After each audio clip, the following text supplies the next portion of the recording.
நம்ம தாயும் தந்தையும் நம்மளை நடக்க வச்சு அழகு பார்ப்பாங்க. நம்ம நடந்து போயிட்டு இருக்கும்போது அந்த பாதை சரியா இருக்கணும்னு நினைப்பாங்க.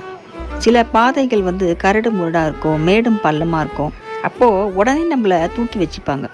அந்த காட்டுலேயும் மேட்லேயும் நம்ம கோதை நடக்கக்கூடாது, விழுந்துடக்கூடாதுன்னு சொல்லிட்டு நம்மளை தூக்கிக்கிட்டு கொஞ்சம் தூரம் கடந்ததுக்கு அப்புறமா அந்த பாதையெல்லாம் நல்ல பாதையாக வரும்போது நம்மளை இறக்கி விட்டுருவாங்க. அது திரும்பவும் நம்ம நடக்கிறத அழகை பார்ப்பாங்க. நம்மளால் நடக்க முடியாத ஒரு பாதை வர சொல்ல அவங்க தூக்கிப்பாங்க. அவங்களுடைய மடியில் வச்சு நம்மளை பாதுகாப்பாக கொண்டு வருவாங்க.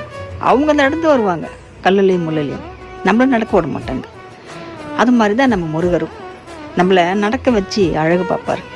சில சமயம் நம்மளால் சமாளிக்கவே முடியாத பிரச்சனைகள் வரும். வாழ்க்கை ரொம்ப கடினமாக இருக்கும். இந்த வாழ்க்கை எனும் பாதை ரொம்ப ரொம்ப கடினமாக இருக்கும். அப்போ என்ன பண்ணுவார் முருகர்? நீ இரு சொல்லிட்டு நம்மளை கையில் தூக்கி வச்சுக்கிட்டு அவர் நடக்க ஆரம்பிப்பார். நம்ம வாழ்க்கையோட பிரச்சனைகள்லாம் முருகர் சந்திப்பார், முருகர் சமாளிப்பார். முருகரே எல்லா பிரச்சனையும் தீர்த்துட்டு அதுக்கப்புறமா நம்மளை வாழ விடுவார். நீ நடந்து போ மகனே, நான் உன்னை பார்த்து சந்தோஷப்படுறேன்.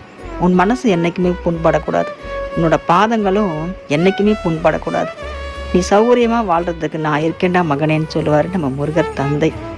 நம்ம தாய் தந்தை நம்ம மேலே எவ்வளோ அக்கறை எடுத்து நம்மளை இன்றைக்கி வளர்த்து ஒரு ஆளாக்கியிருக்காங்களோ, அதே மாதிரி நம்ம வாழ்க்கையில் நம்ம நல்லா சீரும் சிறப்புமாக வாழ்கிறதுக்கு முருகர் நம்மளுக்கு ஆளாக்குவார்.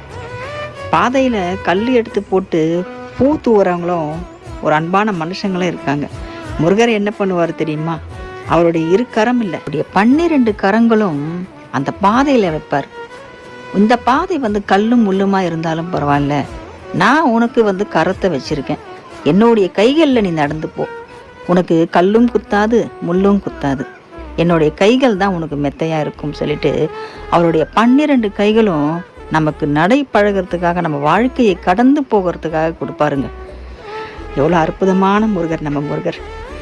நினைக்கும் போதே உடம்பெல்லாம் மீசில் இருக்குது இல்லையா?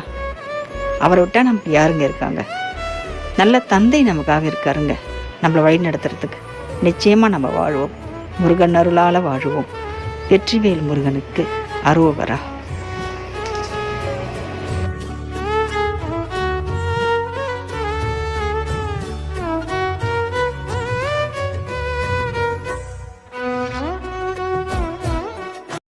நம்ம நடை பழகும்போது நம்ம தாயும் தந்தையும் நம்மளை நடக்க வச்சு அழகு பார்ப்பாங்க. நம்ம நடந்து போயிட்டு இருக்கும்போது அந்த பாதை சரியா இருக்கணும்னு நினைப்பாங்க.